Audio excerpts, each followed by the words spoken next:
नमस्कार, आप देख रहे हैं आरजे टाइम्स। सचिन पायलट पुत्र मोह और कांग्रेस की रार, अशोक गहलोत ने इंटरव्यू में बहुत कुछ बता दिया। एक्सक्लूसिव इंटरव्यू में अशोक गहलोत ने दावा किया कि लोकसभा चुनाव में राजस्थान में कांग्रेस डबल डिजिट से सीट लेकर जाएगी। सचिन पायलट पर उन्होंने कहा कि कोई भी सच्चा कांग्रेसी अभी मतभेद भुलाकर काम करेगा। पहले 2 चरणों में राजस्थान की सभी 25 लोकसभा सीटों पर वोटिंग हो चुकी थी और कांग्रेस को पूरी उम्मीद है कि 10 साल बाद यहां पार्टी का खाता खुल सकता है। राजस्थान के पूर्व मुख्यमंत्री अशोक गहलोत ने चुनाव में कांग्रेस की सब संभावनाओं, अपनी भावी योजनाओं और सचिन पायलट से मनमुटाव की रिपोर्ट समेत कई मुद्दों पर डिजिटल के भारतीय भाषाओं के संपादक प्रभास झा से बात की। पूरे पेश है कि बातचीत के प्रमुख अंश। अशोक गहलोत, अच्छा माहौल है, बीजेपी वाले अब की बार 400 पार कहते हैं, लेकिन पहले राउंड के बाद बंद कर दिया है। पहले फेज के बाद उन्हें फीडबैक मिला होगा। कांग्रेस के घोषणा पत्र को मुस्लिम लीग से जोड़ दिया, जिसका कोई तुक नहीं था। प्रधानमंत्री ने कह दिया कि मुस्लिम लीग का मैनिफेस्टो है और इसमें बात नहीं बनी तो कहने लगे कि मंगलसूत्र छीन लेंगे, आपकी संपत्ति बांट देंगे क्योंकि उन लोगों ने अधिक बच्चे पैदा किए हैं।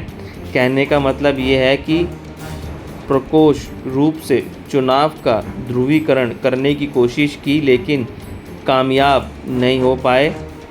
आर्थिक सर्वे और संपत्तियों के पुनर्वर्गीकरण को प्रधानमंत्री के मुद्दा बनाने से कांग्रेस को नुकसान हो रहा है। अशोक गहलोत ने कहा, बिल्कुल नहीं, बल्कि हमें फ़ायदा हो रहा है।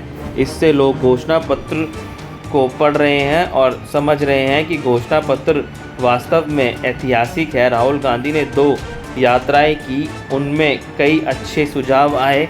मैं खुद भी यात्रा में शामिल हुआ था। राजस्थान में हमारी सरकार की कई योजनाओं को कांग्रेस की 25 गारंटियां में जगह मिली है। कांग्रेस की गारंटी बनाम मोदी की गारंटी को लेकर आपका क्या आकलन है? अशोक गहलोत, वर्ष 2014 में भी इन्होंने गारंटियां दी थी, काला धन लेकर आएंगे, 15 लाख रुपए खाते में आ जाएंगे। बाद में ये जुमला बनकर रह गए।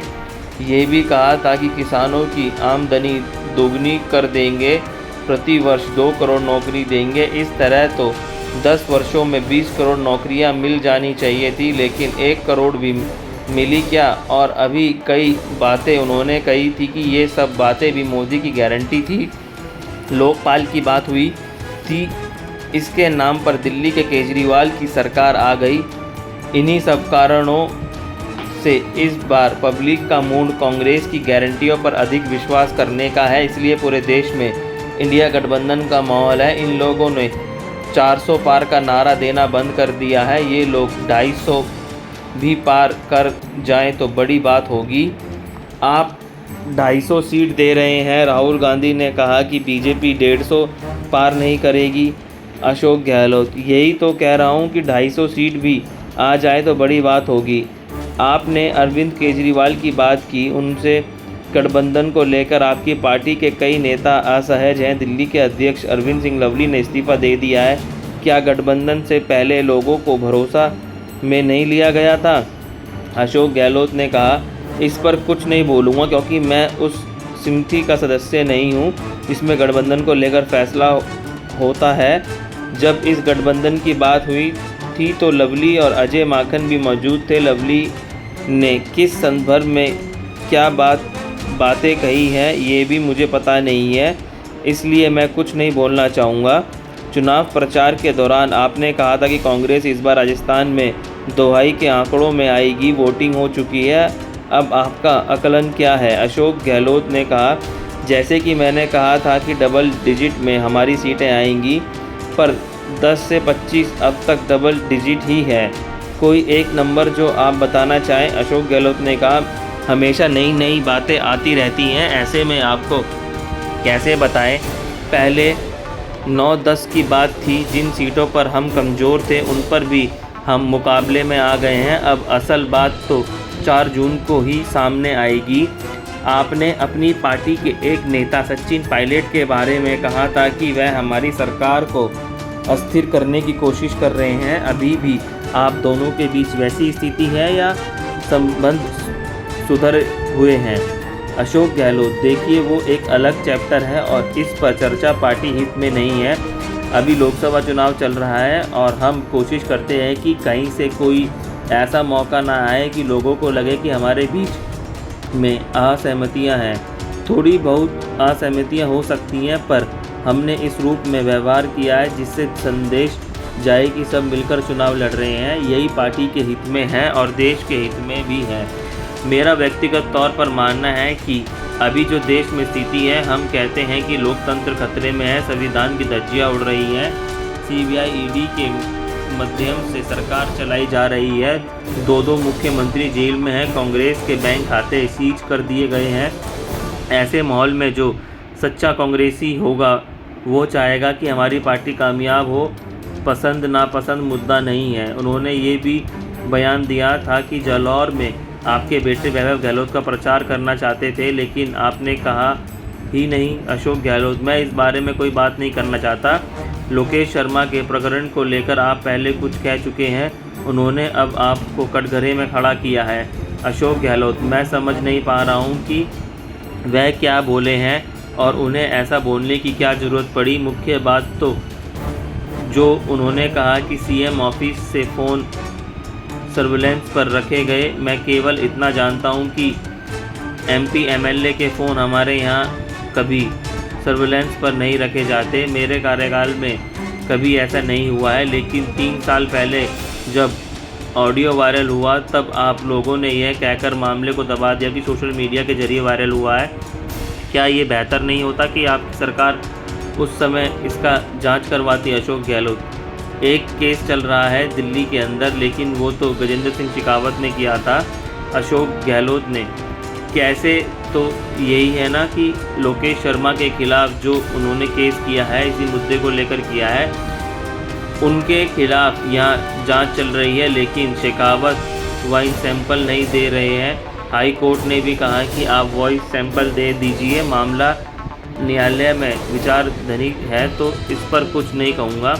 वैभव गहलोत इस बार सीट बदलकर जालौर से लड़ने चले गए हैं, पिछली बार जोधपुर से लड़े थे।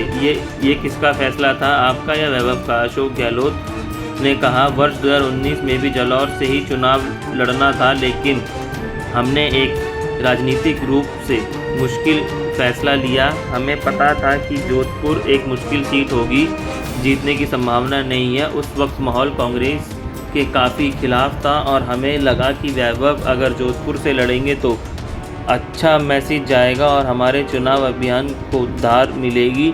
शुरू से जालौर से लड़ने का ही मन था, लेकिन मैंने पार्टी को जोधपुर के लिए तैयार किया। वैभव को लेकर आप पर पुत्र मुँह में पार्टी के हितों का अनदेखी का आरोप लगता है। अशोक गहलोत ने कहा, मैं ये पहली बार सुन रहा हूँ। मेरे तीनों शासनकाल में परिवार के किसी भी व्यक्ति का सरकार में हस्तक्षेप नहीं रहा। जब मैं ये दावा कर रहा हूँ तो आप समझ रहे हैं कि मैं क्या कहना चाहता हूँ। आप पिछले लोकसभा चुनाव के दौरान प्रचार और संगठन को लेकर काफ़ी सक्रिय थे, इस बार ऐसा नहीं दिख रहा है। कब तक निकलेंगे दूसरे राज्यों में प्रचार करने? अशोक गहलोत ने कहा, राजस्थान में 25 में से 22 सीटों पर गया हूँ। अब राजस्थान का चुनाव ख़त्म हो गया है, मध्य प्रदेश और गुजरात जाऊँगा। जिसके अलावा भी जहां से मांग आएगी वहां से जाऊंगा। प्रदेश में नई सरकार के गठन के 4 महीने से अधिक हो गए हैं। भजनलाल सरकार को कैसे आंकते हैं आप? अशोक गहलोत ने कहा, हमने 3 चीज़ों का फ़ायदा हो रहा है जिसकी वजह से हमारी डबल डिजिट में सीटें आ रही हैं। पहली, हमारी सरकार की स्कीम्स, हम किसानों, महिलाओं और सभी तबकों के लिए जो योजनाएं लेकर आए उसकी पूरे देश में चर्चा हुई। कांग्रेस के घोषणा पत्र में भी हमारी 4-5 योजनाएं शामिल की गई है।